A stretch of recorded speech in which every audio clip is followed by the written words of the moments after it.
Welcome. Welcome to the podcast. Thank you. So happy to be here. Oh, I'm so excited to have you here. Yeah. We've been chit-chatting so many times about hanging out, and then... Is it an Amber Alert? Yeah. I just got one, yeah. I was like, something's going crazy. Yeah. Right as we were starting, we got that. But yeah, it's been a while getting this in the works. It has been before Christmas, I think. For sure. Yeah, because we started talking about it, I think. I feel like we started talking about it. Okay, well, maybe this is my recollection of it. I feel like the first time I met you, I was like, we're going to be friends. Yeah. Just wait. And Yeah. I just needed to lay the groundwork. But I think after the pool party or the pool event is when we started talking about, okay, we really need to get together. Yeah. But it's been a crazy year. Oh, so yeah, we've been booked and busy. Yes. So, okay, tell the viewers who you are, introduce yourself. How do we know each other? Yeah.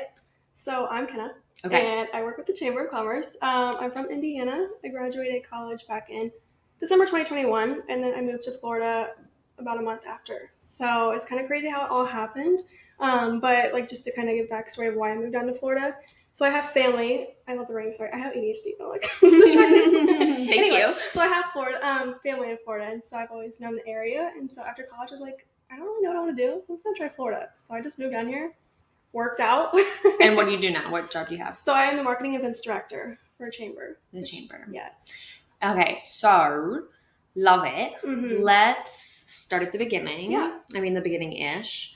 You graduate high school. Mm-hmm. Where do you went to? So I went to a little school. We had 112 in our graduating class. I went to Union County. Yeah. So there's only 2 stoplights in this town. I'm saying tiny. Okay. Yeah. And so I graduated from there, and then I went to a small community campus after high school.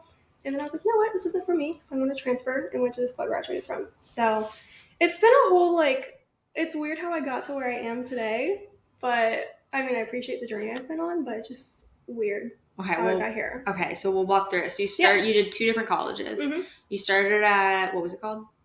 IU East, which is Indiana University. Indiana University. Yeah. What did you like about, it was tiny. What did you like about that? Honestly, not much. That's why I transferred. Okay, fair enough. So how long were you there for? I was there for a year, but I went there to save money, get my gen eds out of the way. And my high school friends I graduated with, we all went to the same university our first year. Let's just stick together. And I was like, you know what? I don't want to do this. I want to branch out. Wait, so let's hear about that. Because that sounds like it's a very safe choice. Mm-hmm. But then since then you've had a couple more bold moves. Yes. So why did you want to stay? Was it strictly to save money and be with your high school friends? Were you just not quite ready yet? I would say so. I think I'd always had an inkling to leave home and just jump out on my own. But my first year, I was I have no idea what I want to do. I didn't know what I wanted to study. At that point, I was kind of going for nursing. Okay. Not. Oh, I can't see that. No. So this is another funny thing. So in high school, I went to vocational school, and I was doing certified nursing assistant. So I was a CNA in high school, working at a nursing home and everything. Okay. Yeah, and so then college came around. I was I'm just going to stick with nursing, do my first year of nursing, see what I like about it. I took one biology class, and I was no. I'm not doing nursing at all. So I was it's weird how I ended up at IU East, but they had a good nursing program. It was really, really, really close to home. My high school friends were all going there for nursing. So it just seemed like a good fit. It made sense. And a safe fit for me at that time. But now looking back, I'm so glad I didn't go through with that. So okay, so you are finishing your first year. What was the decision-making process in your brain to switch schools? Yeah, so I'm pretty big in my faith, and I always wanted that to be a big aspect of my college experience. And so the school that I went to, it's a Christian university, and so you'd be surrounded by people that are like-minded. Not like-minded, but we all had the same kind of background. LU, let's go, baby. I understand. Let's get the little signatures. You can't find them. Yeah, so that was a really big priority for me when I was looking at schools. It's just being surrounded by kids my age that are all going through the same journey, essentially. Yeah. And so that was a big determining factor with transferring schools. And also I was I need to get that college experience where I'm away from home and not with my family 24/7. Because I was still living at home my first year of college because I was so close. It's what's the point in being in a dorm? Sure. And so that's why I transferred. That was a big reason why. And also just I don't want to say AU East. I'm sorry. There's nothing to do around here. I just want to make new friends, meet new people. So it was a no-brainer at the it end was of a the no-brainer. year. Yeah. Okay, so Yeah. you started a new school. What was it like starting as a freshman, sophomore? We don't use those terms. Oh, no. As a sophomore at a new school. It was actually not that hard because they had this program called FYE, which is first year experience, whatever. And so the group I was put in was a bunch of other transfers. And so I was with a bunch of other transfers right off the bat. And so we kind of like got to know each other through that. But also like I had a random roommate. And so I didn't know who she was. So I met someone through there and then she started meeting people. And so it just sounded like you make a big circle. Yeah, it spirals. It happens kind of quickly if you're extroverted enough, if you try hard enough. So it worked out pretty well, though. That's how I met a lot of people. So okay, nice. And so, fast forward, you loved that school. Mm-hmm. You stayed there. You graduated from there. You got your degree in what? Strategic communication. Strategic communication. Yeah. And your first thought post grad is to? I have no idea. Okay, totally reasonable. It's like, what am I going to do with this degree? But with what do most people do with that? Yeah, so my degree encompasses like PR, advertising, and marketing all combined. And so you can go with any avenue really, or you can do like HR or stuff like that. And I'd always been drawn to like social media marketing for some reason. Don't know why. It just fascinated me at the time. And so I think that's what made me choose that degree, just because it could make me do social media marketing. So, I mean, that's what I went for, and it kind of worked out. So I'm using my degree now, which is kind of hard to say for some people, you know. So your first job post-grad was what? My job now. Was the job that you have now. But it's not what you're currently doing. You came in as? Marketing and programs coordinator. Marketing and programs coordinator. Mm-hmm. How long did you do that before you got promoted? I just got promoted like 3 months ago. So I was marketing and programs coordinator for probably like a year and 9 months. Okay, so tell me about that job. What did that entail? Yeah, so when I was moving down to Florida, I had no job lined up, nothing lined up besides where I was going to live for the first couple months. And so, how'd you figure that out? Like where you were going to live? My aunt and uncle. I lived with them for the first couple months. Oh, okay, gotcha. Money. Yeah. So I came down here, living on a prayer. I was like, I have no idea what I'm going to do. I'm just hoping it works out. And so I moved down here February 6th. I had a job interview with the chamber February 7th. They offered me the job February 8th, and I started February 9th. Oh my gosh. So had you sent your resume in prior? Mm-hmm. Yeah, I just had the interview set up. Nothing. I was like seriously living on a prayer. I was like, I hope this works out. And so it did, and I'm still with the job now. But yeah, the first year and 9 months that I was working there with the marketing and programs coordinator, it was really cool because I was doing a lot of social media marketing, which is what I loved. But now with like the promotion that I have now, I'm stepping into a new role, which is event planning, which is totally out of left field for me. I do not know anything about event planning. It's a completely new realm for me, but I'm excited because it's something new. Yeah. So okay, the social media marketing, what would that look like on a day by day basis? What kind of stuff would you be doing? Yeah. So really, if you boil it down, social media marketing is not that time consuming. Like you have to find other things to work on. And so luckily for me, we are a membership-based organization, so I would just go out and meet with our members, get like pictures with them so we can use it on our social media channels and all that stuff. And then I'd go back, plan my content on Hootsuite, and then like answer emails, help Jordan with whatever she had going on at the time, any like marketing needs we had to do with that. But it's like, I don't know what I filled my time with, honestly, back the first year, 9 months. I know I was really busy, but like after you get a project done, you're like on to the next. So it's like, what was I don't know.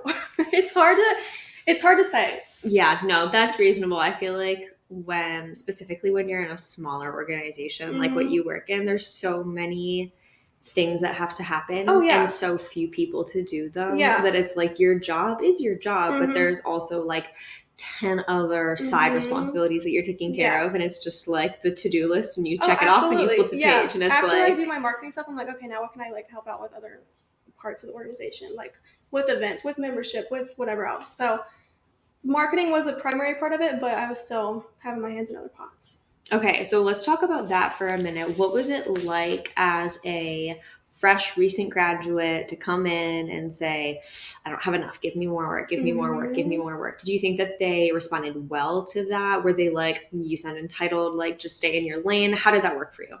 I think they responded well to it just because we are a staff of 4. And so there was always something to do. So if I said, hey, give me something else to do, they're like, okay, absolutely. We'll give you something to do. Please. They wouldn't even question it. Yeah, they'd be like, okay, no worries. I don't think the entitled part came in at all. Because, like, in my job, all hands on deck. Like, you just do whatever you can. Yeah. So it was never a question of entitlement. I don't think. It was just, if you can do it, do it. You know what I mean? So I was like, okay, well, so then how did you feel from your perspective stepping into that? Were you ever like, I can't believe they gave me this responsibility? Or were you like very comfortable with the tasks that you were given? How did that typically play out? When it comes to the marketing side, the social media marketing, I was really comfortable with it. Because like during college, I did so many like practicums and internships with like social media marketing. But when it came to like event planning, like I did a little bit of dabbling into the event planning when I was marketing and programs coordinator, because the programs like means the little events. And so like I would be planning a golf tournament. That was daunting on its own. I was like, what am I doing? And now looking back, a little golf tournament's not that big of a deal to put together. But in my eyes, I was like, what is going on? I was so overwhelmed. But it was a great experience because it got me out of my comfort zone, for one. And I love being out of my comfort zone, which... Hence why you moved to a different province. Or 16 not hours province. Away, yeah. But I don't know. I think the whole golf tournament, it was really overwhelming and like the planning stages and everything. But after you move past it, it's like, I did it. It's under my belt now. I can do something bigger. So was that the first event that you did? Yeah, the golf tournament. Like when Jordan came to me, she's like, okay, we're going to have you plan a golf tournament. I'm like, golf tournament? I'm like, oh. What do you mean? I was like, I don't have any experience in planning events. I don't know how I'm supposed to do this. But she was there to help me along the way. So it made a really easy transition and process. But it was daunting at first. But what did that look like? How do you even start to begin to attack a planning an event like that? So of course you got to start with the date when you're going to have it. But then you got to start selling sponsorships. So you got to ask people for money, saying, hey, do you want to sponsor this? And like, it goes towards the scholarship golf fund. Like you're helping students in America. So you got to sell sponsorships, and then you got to get golfers. You got to get the interactive hole sponsors who bringing out tents to be on the golf course. So it's a lot of working parts, which I wasn't prepared for. I was like, okay, it's just a golf tournament. You can like put some things together. No, it's a lot of working parts. And you got to make sure you have all the details crossed. So it's a lot, but at the end of it, when you're done with it, it's like, okay, I did it. Like that was actually really fun, and it's not as bad as it seems. So it's a fun process, but again, there's a lot of things that go into it. So what was something that surprised you the most when you were first starting to plan events? What was like one of the biggest shockers to you? I would say just the logistics that go into it. Like I'm going to jump a year ahead. So the music festival we just had, that was a whole thing. But there's so many like vendors that come in for events. Like you get like generators, you get people that bring stages in, you get people that bring like other necessary items that you need, but you have to know all those contracts and you have to know everything about them because they're going to come to you with questions. And so if you don't know those questions, you're like, let me get back to you. So it's just, that was probably the biggest challenge, is just the logistics of it. You just have to know all the logistics, what goes in it. The nitty-gritty details. Nitty-gritty details. Very fun. Yeah. Very fun. Okay, so we'll transition into your now role. How did that come to you? What happened there? Yeah, so about 3 months ago, my coworker, she was like, hey, I'm going to be going to a different job. She's moving to Richmond, Virginia, but she's there now. And so the events job was left open, which was her job. And my boss came and she's like, hey, we think you can do it. Can you do it? I was like, internally thinking to myself, absolutely not. But I was like, I'm not going to say that. I was like, oh, heck yeah, I can do it. Why not? Let's try it. And, they had the faith in me, and they still do. And so I was like, they believe me, and they can believe I can do it. I'm going to do it. So that's how it came about. So now I'm just chugging along, doing it. It's crazy because people come up to me, they're like, how you doing? I'm like, I don't know. Like, can you tell me? Because I would love a report. No, please. Yeah, but they're like, so who's like filling Jordan's role? I'm like, me. And like, so you're doing marketing and events? I said, yeah. They're like, 2 jobs. I'm like, yeah. We do what we got to do. If that's what it's going to take, that's what it's going to take. So I'm just going to do it. But like, I just look at it as it's great experience. It might suck and it might be really challenging sometimes, but it is such great experience to have on like a resume, just to have that experience underneath your belt of juggling those two together simultaneously. So I'm like, I just want to do it. It might be hard, but well, if you want someone to help you find a social media marketing person, I know someone who could help you hire somebody. So, I love that. But that's really interesting. So you are doing both, but I feel like a lot of what you and Jordan did was you going with Jordan to take photos and be that extra set of eyes. So probably now being both her and yourself, you're able to do, I mean, I imagine both. Would you ever get interns? Would you ever want to manage people? We've talked about it. But my thing with that is like, I am learning too. I don't know what to teach someone about this. Like I would be an intern myself. So it's like, I can't teach much. I can teach like the marketing stuff, but when it comes to the event stuff, it's like I don't know what to tell you. Like I'm learning along the way. So it's a struggle. But I would push back on you with that. Really? Absolutely. Yeah. I would encourage you to do it because we have so many interns. I mean, we've had interns who are older than I am. And like, I get to learn just as much from them as they get to learn from me. And so sometimes it's about, I mean, it's hard when you have an intern that comes in, and this happens sometimes, that like isn't self-sustainable and they can't be sent off with projects to do individually. And that is really hard because you're like, I don't have time to manage my own deck, let alone like help you with yours. And that can be frustrating. But when you have interns that come in and like, if you're just really careful with the way that you hire them, you can have people that come in that you're like, I don't know, you don't know, but like you can go figure it out and like come get back to me and let's like spitball ideas back together and like figure something out. But I don't know. I think that an intern offers like the validity. Even if you don't have like a lot to teach them, you still have a lot to teach them. And like they have a lot to teach you too. Yeah. Yeah. No, I'm open to it. I mean, if I can get help, by all means. I think you should absolutely do it. Reach out to Rollins. Be like, there you go. Send me anybody. Yes, please. No. Yeah, my boss had talked about it. So we need to look more into it. But I'm just like, let me get past like Taste of Oviedo. And then I would be open to like bringing someone in. So what's the Taste of Oviedo? So Taste of Oviedo is our biggest event. It has like 17,000 attendees that come in. It's a massive event. We have 150 vendors usually. So that's just a lot of managing people, making sure everybody's in their spot. We have stages out there. So we have musicians on stage throughout the day. So it's a massive, massive undertaking. It takes like 4 months to plan. So I'm sorry. I'm just picturing someone so out of pocket getting so mad at the event and being like, I want to speak to who's in charge. And then they come to me. And then you coming up and being like, hello. And just how that would play out. Sorry, I didn't mean to interrupt you. That's exactly what's probably going to happen. They're going to be like, who's this?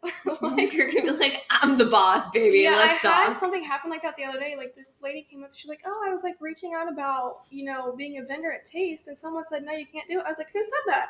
I was like, I'm the one that plans that event. So I was like, I don't know who told you that. So I was like, I had to step into that role real quick. I'm like, this is so weird for me. I don't like to be like the, I don't know, leader almost. Why? I don't know. I've just never been in that type of position. I've never had that experience where I've had to do it. So it's so new to me. But you have. You've planned events. Yeah. You've been the head coordinator at events. One little one now. So the golf one? Yeah. Didn't you manage the one that was in that mall parking lot for whatever? That's Taste. That was Wasn't that last year? Yeah, that's Jordan. Oh, she did it last year and you were side kicking her. Oh, you need help for sure. Bring someone else in to like to just be your second even, to be the you of her last year, to like support you through it. Yeah, that sounds absolutely insane. It's a huge undertaking. So where do you start with that event? What do you do? That's the question. I think the first thing I started with was just finding sponsors, because that event is primarily run by sponsors. Like, we won't have the event if it wasn't for the sponsors. So I just started reaching out to all of them about 2 months ago. I'm getting insurance. The whole insurance process, don't even get me started. I'm not even 26, so I don't have my own insurance. I'm on my mom's insurance. What do I know about corporate insurance? No, that's so funny. There was this thing last year where I was the only like manager I say manager with air quotes. Like, I actually am a manager. I need to stop doing that. Anyways, so was the only person there like on site in Canada, and like all the other management team, like my dad was away. at a trip, like a work trip. One of our other managers was on vacation. One of our other managers was like out. And so everybody was gone. And every pipe, I swear, every single pipe in our unit burst. Oh. And our entire office flooded with like this much water. And I was like there. Like, oh my gosh. I don't know what to do. Yeah. Like, I don't know how to deal with insurance companies. I don't know how to call people. But it was like a full morning of just like talking to this person. He was like, yeah, I have to call this person. And then this person and this person. And then like dealing with the building managers. I was like, I am so underwater, literally and figuratively. It's insane. But the concept of insurance freaks me me too. Right out. Yeah, I'm like, I don't want to get this wrong because it's on my shoulders right now. It's like, it's so overwhelming because it's like, I don't know what to look for. I don't know what to ask for. So how do you overcome that? Honestly, just asking people. So the person that I've been working with at the city of Oviedo, she was like, oh, this is wrong on this insurance form. We got to go back to your insurance person. So it's just a lot of back and forth. Like I'll get what I need for it because I can base it off last year's and the years prior saying this is what I need. And I can send it to my insurance person, but the person that we've been using has been kind of like getting a couple things wrong, which is okay. It happens. So I got to make sure I catch that. And sometimes I don't. And so I send the insurance to the city and the city's like, that's wrong. So I got to go back to my insurance person. Okay. But the city's never like, that's wrong and you're now penalized. It's only just, this is wrong and now get back to me. they've been so helpful. And I feel like, well, that's a little bit more encouraging because I've never had that happen where like I've had something wrong and had it come back. But that's what I'm always scared of. And I always think it's going to come back and be, for whatever reason, the absolute end of the world. Yeah. But it's not. It's not. You just switch it. I tell myself all the time it's not that serious. Like the world is not going to end. So funny. That was my entire motto from the whole wedding. From the entire wedding day, I was like, it's not that serious. I was like, we walk out of here married. And other than that, it's not that serious. No. If it happened, perfect. But like if there's any hiccups along the way, not that serious. We'll get through it. We'll figure it out. But yeah, it's just been a lot of like learning curves. I'm like, I don't know. It's overwhelming. Like there's some days I'm like, oh my gosh, like I want to go home and lay in bed and curl up. But like it's a part of the process. It's what happens with this kind of job. So like Monday, it was just the whole insurance thing was overwhelming to a T. And I was like, I don't know if I can keep doing this. But the next day came around, new day, start over. Not that serious. Not that serious. So it's just, you gotta have that mindset. Would you say that that's your biggest takeaway from last year, like 2023, is like, it is not that serious, just keep chugging? Or what did you have like I feel like some people have like mottos of years that they're like, this is what I really learned. Yeah.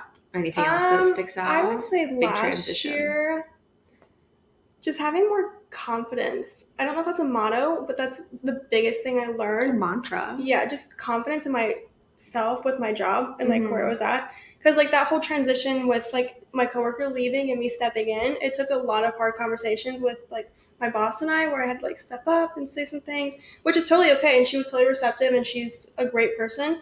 But it was just having that confidence to do that, which I would have never done before. Like I would have never done that before. Step up and say things in what sense? In the sense of like, this needs to be done, needing to pay attention to it? No, like setting boundaries of what I can do and can't do. Okay. I'm doing marketing and events, so I can't do it all. Like I can't do the same level of marketing that I was doing with events. Like it just is so much.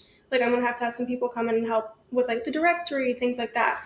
And so it's just having those conversations of setting boundaries. I would have never done that before, ever. And so I think it was a great experience of just having that confidence to be able to do it. So that's really interesting. So that's something I think that most people are pretty confused about with Generation Z, because I think Generation Z is coming into their own with setting boundaries a lot earlier on than previous generations have. Yeah. It could go a number of different ways, but what about that is really important to you? Why do you feel like that was necessary? I think the setting boundaries is really important with especially Generation Zs, because like people above our generations, I don't think they ever bothered to set boundaries. And it's like you get burnt out immediately if you don't set those boundaries. Because I was like, if I keep at it with like, if I'm going to, because the marketing stuff was a lot. I say like, oh, it's so easy doing the social media. It is. But it's also a lot. Yeah, it was a lot. So I was like, I know Jordan, she's a powerhouse. Like she did so much. And I know when I was taking up her job, I'm like, there's no way I can do both of those and not get burnt out immediately. So like setting those boundaries. But I think older generations, they never like really wanted to set boundaries. They're like, oh, it's just a part of the way it is. And I'm like, it doesn't have to be that way. You don't have to burn yourself out immediately. Like you don't need to do that. So I think it's just a difference between generations, which is always so interesting. Gen Z, talking about Gen Z, my Roman Empire. Like I love discussing Gen Zs and like the difference in the workplace. It's so interesting to me. So like your whole thing, I'm like, I love it. Okay, what about it interests you? Oh my gosh, just I don't even want to say difference because we're all very similar, but not. So this has just happened this past week. I had 2 people mention something about Gen Z in the workplace. And this happens to me all the time just because I'm in the career of people, I'm working with older people, and they're always like, oh, like you actually come to work. I'm like, we're not all the same. I promise you, we're not all the same. I love it when people say that. Oh my gosh, you actually show up. This happened to me yesterday on a meeting. Someone, and he literally like speaks about Gen Zs sometimes. Yeah. But I hopped onto this meeting with him and I was a couple minutes late because I was in a meeting with somebody else that ran long. And so I emailed him and I was like, I'm coming. Please don't leave. Like, I'm trying to wrap this up. I promise. Yeah. And I hopped in. He's like, I'm glad that you emailed me. I just about chalked you up to another one of those Gen Zs looking for attention. And I was like, looking for attention? Wow. No, I don't know how to respond to that. Yeah. But it's so interesting, the generalizations that happen amongst us. And it's like, I can appreciate that you think that Generation Z is one way or another, but expecting everybody to behave that way is ridiculous. No, I looked some stuff up on online about Gen Zs. I'm like, why? I literally searched, why do people hate Gen Zs? Please tell me. I'd love to know. My Google search. But like one of the things was like, they think we're entitled. They think we're unmotivated. They think we're lazy. I'm like, we have a couple bad apples among us, and those people, like, people notice those bad apples, but there's a bunch of good apples among us. And like, it's so frustrating just trying to combat that. And that's where I feel like we have to like prove ourselves and like say we're not all the same. We're not all lazy and unmotivated and like entitled. So I think that I said this is a generalization of its own, and so I do hesitate to say it, but I have said in the past that 20-year-olds, people in their 20s, can sometimes suck. Because let's be honest, you're not a kid, you're not a teenager, you're graduating into your adulthood, you're trying to figure out who you are. And not every human is perfect. And so naturally there's going to be a lot more people in their 20s who are struggling through something, which in my personal opinion is why so many other generations hate that like peaked, like when they're just cusping into the workforce generation, like there's always heat on them, whether it's the millennials or it's Gen Zs, it's going to be Gen Alpha next. But people in their 20s can struggle, and that's hard and that's reasonable. But I think that in 5 years, no one's going to care about Gen Zs, and it's just going to continue to cycle through. But it's funny that you say like they think that we're entitled, because when I heard your experience, I heard someone who showed up at work, who took a chance, and moved to a different place. First of all, that's impressive nonetheless. Landed a job right off the bat, didn't waste any time. You came to the land of like tourism, entertainment. You didn't take time to screw off. You didn't take time to go to the beach and lay in the sun. You got a job. You started right away. As soon as you started, you took all of your responsibilities and you finished them. And as soon as you were done, you asked for more. And then when an opportunity came up, you were the first choice to take it. So in my brain, there's absolutely nothing about entitlement in that. That is just taking chances and working hard for something. But it's so easy to have somebody that doesn't know you, doesn't know your story, look at you and go, that 24-year-old to director, not a chance. I know. Like, so entitled. How'd you get that? And it's like this stretch, and it's so weird to see it from an outsider's perspective, because it's understandable, but it's also like you need to take a moment to step back and actually consume the information that's available to you. So it's so interesting. I think a lot of like people's work ethic, no matter what age, it all depends on like, not depends solely on your upbringing, but like my upbringing, like I wasn't made to work at 16, but I was told if you want to like go out and spend time with your friends, you got to work for it. You got to go make money on your own. So I've always had this mindset, you got to work for what you want. So like I started working when I was 16. I've been working ever since. And it's just that mindset, like my parents instilled in me, you work for things that you want. Like as you get older, you're gonna have to work for a roof over your head and things like that. And so, like, after college, I'm like, okay, this is when it starts. This is when you got to start proving yourself that you can do it, and like you can make a name for yourself, and like you can get a roof over your head on your own. And so I had that fire underneath my butt. I was like, I got to do it. I got to just start. And do you live by yourself now? I've seen like little glances of your apartment. It's so cute. Oh, thank you. The solo life is so much fun. It's so fun. Just like decorating any way you want. Absolutely. Like in and out. Yeah, my new rug right now is so girly. I'm like, I will never be able to have this in the future years. But like, I love it. Yeah, I had an entire pink room for a little while with like pink fluffy floor, and it was great. Now, not as much. Although ironically, I was just talking to Grayson about what he wants to do with like our next place for decorations. He's like, I really want like pastels and colors. There you and I'm go. Like, okay, fun. Love it. It's but so fun. Okay, let's go back to the concept of like they think that we're lazy. How do you start to combat that? Yeah.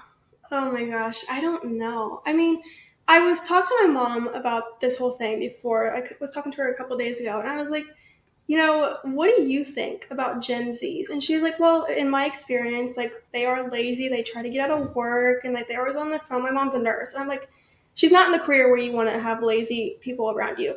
I'm like, where does that come from? Where do they get this notion that Gen Zs are lazy? Of course, I see it in their eyes. But also she's like, word of mouth. Like people just go around and say, you know, Gen Zs are bad. And like I was saying earlier, like the bad apple. You have one bad apple out of 5 that generalizes the whole entire group as being bad apples. But I think the whole laziness, I think you just have to show them you're not lazy. You just have to.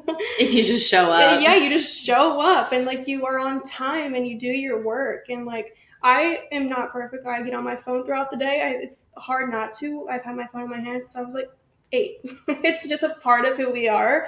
But the whole laziness thing, I think it just comes down to your own work ethic. And like Gen Zs, I feel like we all have a pretty good work ethic. Some of us don't. Some of us do. But we can get things done.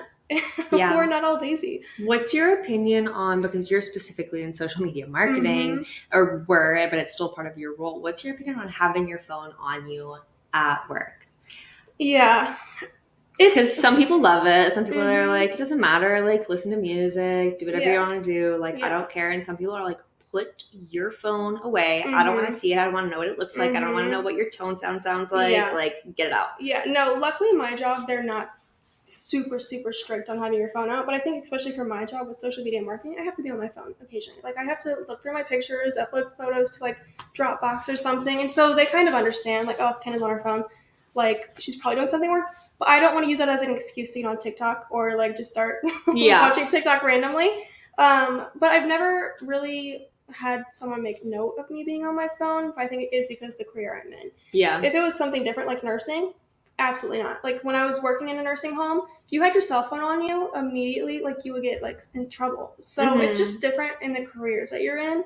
Sometimes you can get away with it, sometimes you can't. So yeah, fair enough. And sometimes it's useful and sometimes it's not. It's always so hard, like when it's a job that's like you're not using it for what you're doing, but it's not necessarily hindering you. And it's like where that line falls. And like I know that it's a big argument between like, oh, well, my anxiety can be induced if I can't have my phone on me. Because like, I know that my grandparents are old, and if they are sick, I want to go and be with them, or whatever excuse people use and like talk about. But it's just a controversial topic for people. Cell phones are always like... Cell phones will always be controversial. It's always controversial, but like even older generations, they're on their cell phones too now. So it's like... That's so funny, because when we were at the luncheon that I spoke in with you, there was somebody who was frustrated by the concept of cell phones, was talking about it.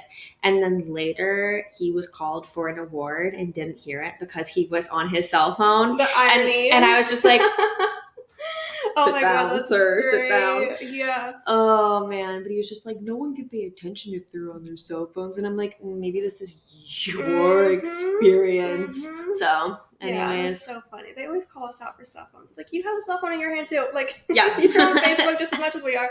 So Facebook. How old are you? No, okay. So for my job, we're on Facebook a lot. So for the chamber. Yeah, that's like our main demographic. Really? Which is understandable. Yeah. Like, it surprises me. I would think it'd be like LinkedIn.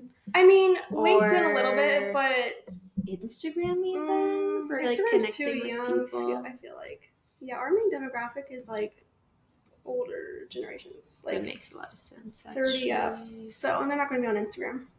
I feel like people who are 30 up are on Instagram. They might be. I should probably tap more into that. Just solely focusing on Facebook. I feel like people who are like 30 are on. People who are 30 are definitely on TikTok. Oh, absolutely. My mom's on TikTok. So is my mom and my dad. Yeah, she sends me TikToks all the time. I'm like, shouldn't you be at work? Like, it's so funny. It's great. You're like, aren't you supposed to be on the clock? What's going on? Prime example of like everybody is the exact same. Oh, absolutely. But okay, I want to talk a little bit about you were in school through COVID. Mm-hmm. So you moved schools after the second year, after the first year. Yeah. At what point did COVID hit? What year were you? A sophomore. So I just transferred to my new school. Okay. And I was there the whole fall semester. Then the semester after that, COVID hit. So yeah. So I had like a year and a half on normal college years where I was like at the first school and then I transferred and had one semester. But then COVID hit and... So how did that affect you? What happened? Honestly, I was an introvert to the core at that time, which is so weird because now I feel like I'm just not. But like, I think at that time I was okay with it, but also it was so tough because you're away from all your friends. You're away from your professors who were like forming those years in your life and giving you advice. You're away from like your classmates you can bounce ideas off of. It was challenging, but I also think at that point in my life I really needed it just because a lot of things were going on mentally, and I was like, I need to be home. But it's so weird. Like, sometimes I appreciate my time that I had at home during COVID, but other times, like, I'm like, that was tough for a lot of people, and it's weird to think how it was so different between the one person to the next, especially college students, because college students, it's just your formative years. Like, those are the years where you try to learn everything about yourself. And, like, when you're at home... Doing that in your basement? In your little bedroom, it's like... Not as easy. You can't really learn a lot about yourself in a little basement or a little bedroom. Oh, so. I actually would contradict that and say you can really learn a lot about yourself if you're stuck alone. A lot of self-reflection, I'm sure. Yeah. Well, okay, so how long were you at home then? Like, how long were you, like, in lockdown or not at school? I would say it was just, like, the spring semester. Because... it was like March, right? Is when it hit the fan, and then March, April. So only a couple months, and then the summer. So I wasn't away from campus that long. Oh my gosh, Canadian students have a very different recollection. Really? They had like a year and a half at least. Oh my gosh, yeah, no, they go right back to school. Like, it was kind of scary. We're all like, it was still unknown. By the fall semester, we're like, are we sure we can be back on campus? Like, but they had so many different protocols on campus. So, like, if you had a roommate that got sick, or if you had, like, a suite mate that got sick, you're all quarantining for 2 weeks. And at that time, it was 2 weeks. And so you'd be out just on Zoom for 2 weeks. And that happened to me a couple times. I had to quarantine at least 3 times. So. Yeah, I think I quarantined only because, I mean, I actually had COVID once, and then I drove across the border like 4 times. I think I quarantined like 5 times by myself. Oh my gosh. 4 by myself and once with my parents. Yeah. It's crazy. Yeah. It's a lot of isolation. It's hard. Yeah, it's hard. Because those are the years you want to like go out and hang with your friends and like do all this stuff. It's like, oh, just kidding. I'm going to be stuck in this room. So tell me about what it was like to learn in that environment. What was good about it? What was bad about it? You know, with my major, we did a lot of like group projects. And so doing those over Zoom, not fun. Because like it's always like you miss those social cues and you miss those, oh, who's going to step up and do it? Or like, so it's a lot of trying to rely on other people through a screen. And it's just not easy because you can't have those like one-on-one conversations like you can over Zoom. But it's not like when you're in person and like you can like actually like sit down and talk and not be distracted by things in your house or things in like a cat or something like that. And so I don't know. I think with just the challenges of all of it was just being able to connect with actual people that weren't through a screen. Because I think a lot of people nowadays are like, oh, it's not that hard. I'm like, in college, yes, it is. When you want to be like sitting down and like getting stuff done, like learning more about people, it's hard to do it through a screen. So yeah, I learned a stat yesterday, and I don't remember it right off the top of my head right now, but someone was sharing with me that while we are the most connected generation, we're also the least connected generation, because we're connected most to like other people just by social medias and technology in different forms. But we report back as like the least fulfilled in connection. So like we don't have any meaningful relationships. Yeah. And so it's just really interesting to see like the surface level difference and like how that affects Generation Z's, because it's like, if you think about somebody or an entire generation growing up without the concept of connection, it's like, what does that do to what does that do? Like, that's kind of scary. And I think it hinders us when we go into the workforce, because like now here we are, we're 20-somethings. How do we connect with these older generations? Like, what do we talk about with these people? And I think that's where the misconception comes in, that we're not social and we don't have good communication skills. It's like, what do we talk about with these people? Right, because it's like, what is, like, let's be very honest. What does an afternoon after work consist of for you? What do you like to do? Oh my gosh, I like to go home and lay on my couch and watch Project Runway. Okay, great. How are you going to talk to a 75-year-old man about that? Exactly. Like, there are a few who would love that, but probably not the majority that you're connecting with. No. What about an average weekend? Like, what's your favorite weekend if I had the money and actually could go out and like do stuff? Like, I love concerts, love going to concerts. People older that I like network with, they don't go to concerts. They don't do any of that stuff. They don't go like shopping with friends like I do. They don't know any of this stuff. Like, they know what it is, but they don't want to converse about it. Yeah, it's like, oh, I relate to that. I was on a call this morning with 3 grown men, and they were talking about, and that's my average demographic, is just me and a couple old dudes, love them. But they were just all talking about sports, and I was like, like, how do you, I don't, maybe I need to take up watching sports, but also, do you change your personality so you can adapt to the people around you? Like, no, maybe I should listen to some sports highlights, but then like, that's not true to who I am. I don't know. It's a weird balance of being like, I want to talk to you, but also I don't know how to talk to you. No, that was the thing with my coworker and I. We're like, what do we say to these people? It's like, you always do the, oh, hey, how are you? And then like you move on to like, how's the family and how's the kids? And like, okay, now what? You just stare at each other awkwardly. Like, so do you have a vacation plan? Like, where are you going sometime soon? The weather's been really nice. The weather. That's always a topic. If you're talking about the weather with someone, you know it's going downhill. That's a bad sign. Get out while you can. That's so funny. 100%. Oh, I mean, I appreciate the conversations I've had and the people I've met through my job, but it's always like, after you get to the weather, where do you go from here? Like, so if you... and have you learned any like tips, any tricks? Like, if a Gen Z is watching this and they're like, how do I connect with my older boss? Do you have any suggestions for that person? Anything you've learned in the last couple of years? Honestly, it's hard because there's a ton of misconceptions about Gen Z. I think the biggest thing I have is to be yourself, which is hard for Gen Zs to do. Yes. Because we try to conform to fit into the trends in the workplace. But just like being yourself and like making small talk, you can learn a lot about someone and making small talk. We're making jokes about like networking, like where do we go from here? But in that small talk, you can pick apart some things. If you really wanted to, you can pick apart some things. Like, like your children and stuff like that. So just trying to like prove that you're human and like make that connection. Like, oh, I know you do this. I know you do this. That's the most profound advice I can give. But as a Gen Z, connecting with like your older boss, it's hard.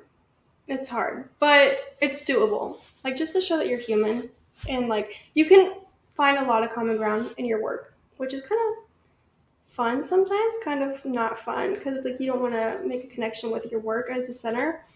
But I don't know. It's just trying to find those common grounds. Common grounds. I like that though. Just be human, be vulnerable, like kind of show them who you are, but like not keeping everything back. Sometimes I think that Gen Zs, because they like to party or they like to go out or they live different lives and they are kind of a different person when they leave the office. They let their hair down and they're more fun, but then they come back in, they're more professional. Yeah. And it can be really hard to both be yourself and be professional in that sense. But it is really important to just be yourself when you're in the office, because if you're putting on this mask of like a fake person every day, all day long, it's going to burn you out really quickly. But you have to understand they were our age at one point too. Like they had all these experiences at one point. So they know what we're going through in like a professional environment. They know we don't sit at home. I sit at home usually. They know we don't sit at home all the time and just go to work the next day. Yeah. Like they know we have lives outside of it. And so as long as they understand that and we understand they have lives outside of it too,